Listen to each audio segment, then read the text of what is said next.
2026 సంవత్సరం మార్చి నెల 3వ రాశి మిథున రాశి. ఈ మిథున రాశి ఎట్లా ఉందో చూద్దాం. ఈ మిథున రాశి పూర్తిగా బాగాలేదు చెప్పాలి అంటే. శుక్రుడు కేతువు తప్పితే ఏ గ్రహం బాగాలేదు. ఈ రాశికి శుక్రుడు కేతువు తప్పితే ఏ గ్రహం బాగాలేదు. తర్వాత ఈ రాశికి వచ్చిన పరిస్థితి ఏమిటంటే అచ్చగా కాల సర్పదోషం పూర్తిగా పడ్డది. రాహుకేతువుల మధ్యలో గ్రహాలు పడ్డాయి. మరి ద్వాదశాస్తమ జన్మస్థం శని అంగారకో గురువు కుర్వంతి ప్రాణ సందేహం స్థాన చలనం ధనక్షయం. ఎందుకంటే గురువు మిథునంలో ఉన్నాడు. గురువు ఈ మిథునంలో ఉన్న గురువు వల్ల వచ్చే సమస్య ఏమిటి? నోరే సరిగ్గా కుదరదు, నోటి మాటే కుదరదు. ఎవరితోనా మనం మాట్లాడే మాట విరుద్ధంగా ఉంటుంది. మన టైం బాగుండకపోతే మన మాట పనికి రాకుండా పోతుంది. వాళ్ళు ఏదన్నా ఒక మాటకి 2 అర్థాలు వస్తూ ఉంటాయి. వాళ్ళు నిన్ను మంచిగా మాట్లాడితే కూడా 2వ రకం అర్థం తీసుకునేటట్లయితే చెడుగా ఉండి నువ్వు తిరుగుబాటు చేస్తావు. వాళ్ళేమో నీకు మంచి ఉద్దేశంతో మాట్లాడే మాట.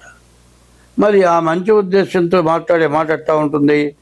ఇప్పుడు నేను చిన్న విషయం ఒకటి చెబుతాను. ఇప్పుడు నేను ప్రతి వాళ్ళకి ఏం చెబుతున్నానంటే, ముందు తల్లిదండ్రులని భార్యని ముందు జాగ్రత్తగా చూసుకోవాలి. తల్లిదండ్రులకి భార్యకి ఇబ్బంది కలగకుండా ఉంటే నీవెంతైనా అభివృద్ధికి వస్తావు అని నేను చెప్పాను అనుకుందాం. కొంతసేపు నువ్వు తల్లిదండ్రులని భార్యని చూడకుండా ఉన్నట్లయితే నీకు వెంటనే నీకేదో తెలిసిందే నాకు చెప్పారని నీకు కోపం వస్తుంది. అయితే నువ్వు తల్లిదండ్రులని భార్యని నువ్వు సరిగా చూడటం లేదు అనేది నీకు తెలుసు, కానీ నాకు మాత్రం తెలియదు.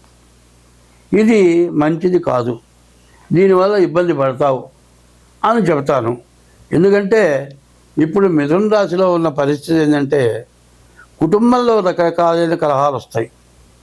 కానీ వాళ్ళని సక్రమంగా చూసుకుంటానికి అవకాశం లేనటువంటి పరిస్థితులు కూడా వస్తాయి. అందరూ కూడా ఎదురు తిరిగి మన మాట వినకుండా ఉంటారు.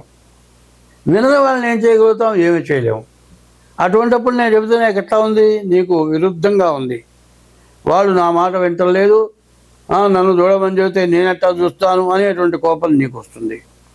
ఇట్లా సమస్యలు బాగా లేనప్పుడు అన్ని సమస్యలుగానే ఉంటాయి. మరి ఏదైనా ఎట్లా ఉంటుంది అంటే సమస్య ఎవరికైనా సరే. నేను నిన్నటిదాకా బాగా సమస్య పడ్డా, చెబుతున్నా కదా. నిన్నటిదాకా పడ్డ సమస్య మరి మొన్నటిదాకా పూర్తిగా సమస్య నిన్నటి నుంచి మార్పు వచ్చింది. ఈ మార్పు వచ్చేంతవరకు ఓర్పు అనేది చాలా అవసరం.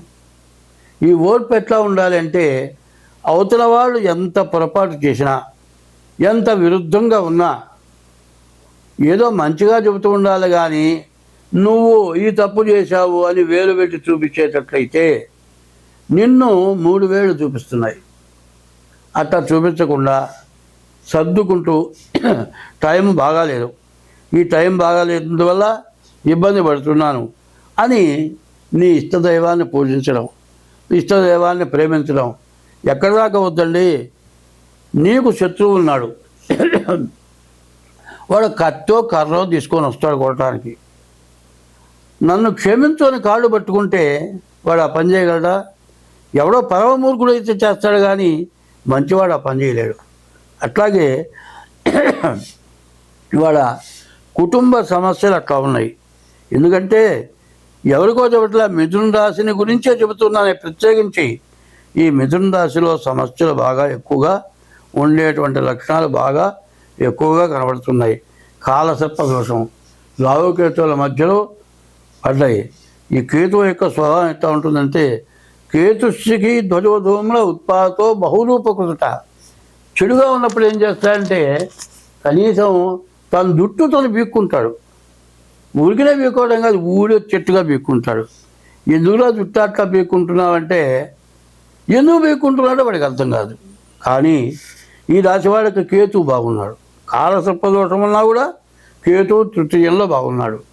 అయితే ఈ కేతువు బాగున్నా కూడా ఏమవుతుంది, రాహుకేతువుల మధ్యలో గ్రహాలు పడడం చేత మంచిగా నువ్వు చెప్పినా కూడా అవతల వాళ్ళకి వ్యతిరేకంగా ఉంటుంది, చాలా ఇబ్బందిగా ఉంటుంది, చాలా కష్టంగా ఉంటుంది.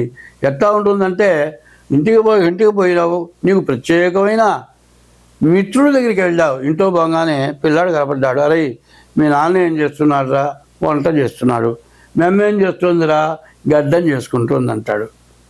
వాడు వ్యంగ్యంగానే మాట్లాడాడు. మరి అప్పుడు కోపం వస్తుంది. కోపం వచ్చేదంటే అరే మేమ గడ్డం చేసుకోవటం ఏందిరా అంటే, సరిగ్గా లెక్క ఏంటంటే వాడు నాన్నని అమ్మ అని పిలుస్తాడు, అమ్మని నాన్న అని పిలుస్తాడు. అంటే అమ్మ ఏం చేస్తుందిరా గడ్డం అంటే అమ్మని నాన్న అని పిలుస్తున్నాడు కదా. ఇట్లాంటి తేడాలు వస్తాయి. ఇట్లాంటి సమయాల్లో ఇట్లాంటి మాటలు విరుద్ధంగా వస్తాయి. ఇట్లాంటి సమస్యల వల్ల ఇబ్బందులు రావడానికి బాగా అవకాశం ఉంది. సరిగ్గా చెప్పాలి అంటే ఈ రాశి వాళ్ళకి శుక్రుడు ఒకడు, కేతువు ఒకడు తప్పితే ఏ గ్రహాలు పూర్తిగా బాగాలేవు. కాబట్టి డేట్ ఆఫ్ బర్త్ ద్వారా మాత్రం జాతకం చూపించుకోవాలి. విద్యార్థులకి మాత్రం చాలా కష్ట దశగా ఉంది. మరి ఇళ్ళకి సంబంధించిన వాళ్ళు, ఇళ్ళు కట్టేవాళ్ళు, ఇళ్ళ బ్రోకర్సు, మరి బిల్డర్సు, ఇంటి పనులు చేసేవాళ్ళు, ఇంటికి సంబంధించినటువంటి మెటీరియల్ అమ్ముకునే వాళ్ళకి బాగుంది. వివాహం కాని వాళ్ళకి వివాహం అవటానికి చాలా బాగుంది. ఈ వివాహం అవటమే కాదు, వివాహమైన వాళ్ళకి సంతానం కలగటానికి చాలా బాగుంది. అయితే భార్యాభర్తల యొక్క వ్యవస్థ చాలా బాగున్నది, అన్యోన్యత బాగా ఉంటుంది. ఒకవేళ వివాహం కాకపోతే వివాహం కావడానికి అవకాశం ఉంది. అయ్యా వివాహం కావడానికి నీకు అవకాశం ఉంది అని చెప్పాను అనుకోండి, ఇప్పుడు ఆడపిల్లలు తక్కువ ఉన్నారు, పిల్లలు దొరకట్లే, నీకు వివాహం కావడానికి బాగా అవకాశం ఉందని అనగాని దొరికిన పిల్లలు వెంటనే నేను చేసుకుంటానంటాం చాలా తప్పు. ఎందుకంటే నీ జాతకం ఆమె జాతకం కలిసిందో లేదో చూడాలి. లేకపోతే నేను ప్రేమించుకున్నామండి మేమిద్దరం పెళ్లి చేసుకుంటామంటే అది మీ ఇద్దరికి కలిసిందా లేదా చూడకుండా పెళ్లి చేసుకుంటే నువ్వు ఇబ్బంది పడతావు. ఇప్పుడు నువ్వు బాగుందని చెప్తావు కదా అని నన్ను అనకూడదు. ఎందుకంటే ప్రతిదానికి ఒక విధానం ఉంటూ ఉంది. ప్రతిదానికి విధానం ఎట్లా ఉంటుంది, అదే చొక్కా కుట్టించుకున్నావు అనుకో, నీవు సరిపోయే అది కుట్టించుకుంటే పర్వాలేదండి. సన్నటి వాడు 4 సైజు చొక్కా దొరుకుంటే ఎట్లా ఉంటుంది, గంగాళలాగా ఉంటుంది. అట్లాగే నీకు ఏది నప్పుతుంది, ఏదైతే నీకు సరిపోతుంది అనేటువంటి విచక్షణ జ్ఞానం కలిగి విచక్షణగా చూసి నీవు మరి వివాహం చేసుకోవడం చాలా అవసరం. అట్లా కాకుండా అందులో ముఖ్యంగా చెప్పాలి అంటే వివాహ వ్యవస్థలో చాలా సమస్యలు ఎక్కువ అవుతున్నాయి. తొందరపడుతున్నారు, వివాహం చేసుకుంటున్నారు, ఉద్యోగం చేసే చోట ప్రేమించుకున్నా ఉంటున్నారు. ఈ ప్రేమించుకున్న వాళ్ళు ఏం చేస్తూ ఉన్నారు, తొందరపడి పెళ్లి చేసుకుంటున్నారు.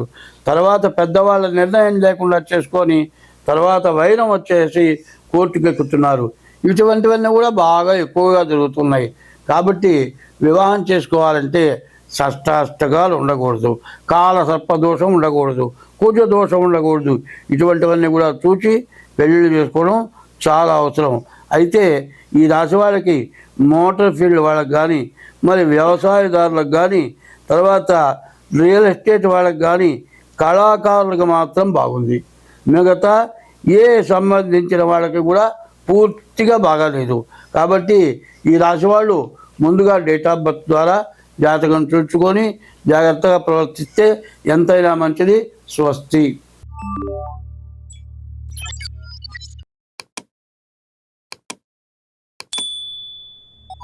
you